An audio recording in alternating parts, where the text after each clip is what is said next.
ಬ್ರೇಕ್ಗಿಂತ ಮುಂಚೆ ಸದನದಿಂದ ಹೊರಗೆ ಬಂದ ನಂತರ ಸಹಕಾರ ಸಚಿವ KN ರಾಜಣ್ಣ ಅವರು ಏನು ಮಾತಾಡಿದ್ರು ಅನ್ನೋದು ಕೇಳಿಸ್ಕೊಂಡ್ರಿ. ತೇಜೋವಧೆಯ ಪ್ರಯತ್ನ 48 ಜನರದ್ದು ಹಿಂಗಾಗಿದೆ ಅಂದರು. ಆ ಲಿಸ್ಟ್ನಲ್ಲಿ ಸೇರಿಸ್ಕೊಂಡಿದ್ದು ಯಾರ್ಯಾರನ್ನ? ರಮೇಶ್ ಜಾರಕಿಹೊಳಿ. BJP ಸರ್ಕಾರ ಇದ್ದಾಗ, ಬಸವರಾಜ ಬೊಮ್ಮಾಯಿ ಅವರು ಮುಖ್ಯಮಂತ್ರಿ ಆಗಿದ್ದಾಗ ರಮೇಶ್ ಜಾರಕಿಹೊಳಿ ಅವ್ರದ್ದು ವಿಡಿಯೋ ಬಂತು.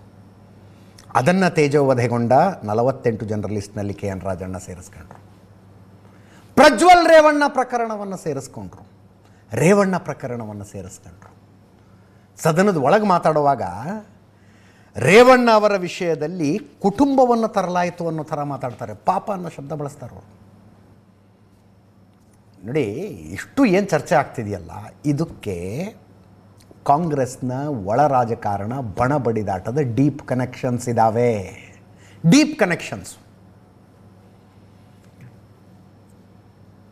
DK ಶಿವಕುಮಾರ್ ಕಡೆ ಬೊಟ್ಟು ಮಾಡ್ತಿದ್ದಾರೆ ಇವರು.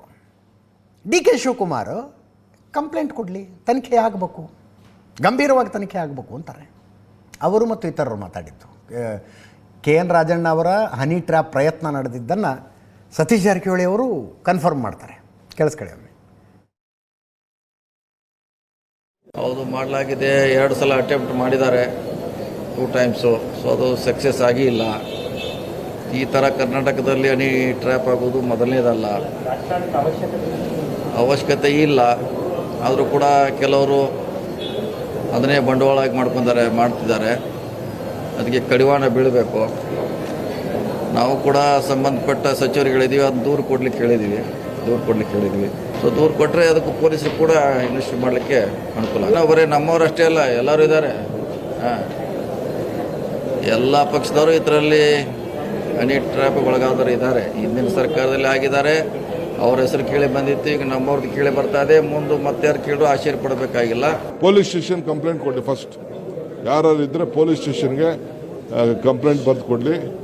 ಯಾರು ಇದ್ರೆ ತನಿಖೆ ಮಾಡಿಸೋಣ. ಅದ್ರ ಸಂಬಂಧ ಇಲ್ಲ, ಅದ್ರ ವಿಚಾರನೂ ಗೊತ್ತಿಲ್ಲ. ಈ ಹನಿ ಟ್ರಾಪ್ ಏನಂತ ಗೊತ್ತಿಲ್ಲ ನನಗೆ. ನಾನೇನು ಹೇಳಲಿಕ್ಕೆ ಆಗ್ತದೆ? ಅದು ಅವ್ರನ್ನ ಕೇಳಿ. ನಾನೇ ಹೇಳಲಿಲ್ಲ ತಾನೇ, ನಾನು ಹೇಳಿದೆನಾ? ನೀವು ಸತೀಶ್ ಜಾರಕಿಹೊಳಿ ಹೇಳಿದ್ರೆ ಅವ್ರನ್ನ ಕೇಳಿ, ಅವ್ರು ಉತ್ತರ ಕೊಡ್ತಾರೆ. ನಾನು ಹೇಳಲಿಲ್ಲಲ್ಲ. ಆರಂಭದಲ್ಲೇ ನಾನು ಹೇಳಿದೆ, ಚರ್ಚೆ ಇರೋದೇನು? KN ರಾಜಣ್ಣ ಮತ್ತು KN ರಾಜಣ್ಣ ಅವರ ಮಗ ಇಬ್ಬರನ್ನು ಹನಿ ಟ್ರ್ಯಾಪ್ ಮಾಡುವ ಪ್ರಯತ್ನ ನಡೆಯಿತು. KN ರಾಜಣ್ಣ ಅವರ ಮಗ ಒಬ್ಬ MLC ವಿಧಾನ ಪರಿಷತ್ ಸದಸ್ಯರು, ರಾಜೇಂದ್ರ.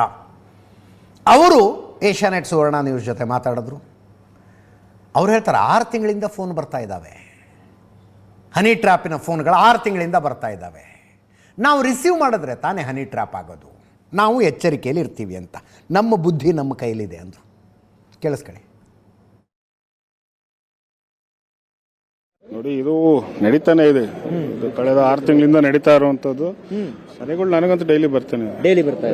ಆಮಿಷಗಳು ಹೇಗೆ? ಫೋನ್ ರಿಸೀವ್ ಮಾಡೋದಲ್ವಾ ಆಮಿಷ? ಓಕೆ, ಗೊತ್ತಾಗುತ್ತಲ್ಲ ಯಾವ ಫೋನ್ ಕಾಲು ಅಂತ. ಅಲ್ಲ, ಆಗಿದೆ ಅನ್ನೋದಕ್ಕೆ ಅದು ನಮ್ಮ ಬುದ್ಧಿ ನಮ್ಮ ಹತ್ರ ಇರುತ್ತಲ್ಲ.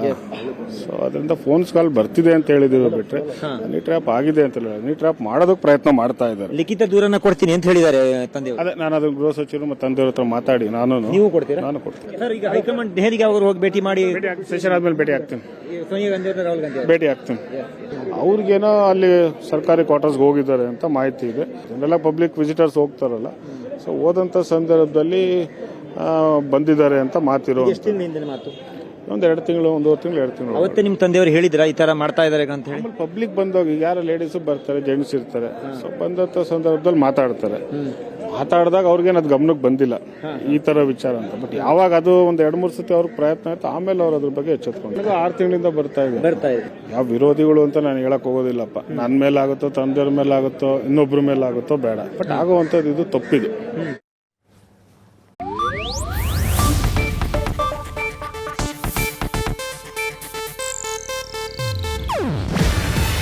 ಇದು ಏಷ್ಯಾನೆಟ್ ನ್ಯೂಸ್ ನೆಟ್ವರ್ಕ್ ಪ್ರಸ್ತುತಿ.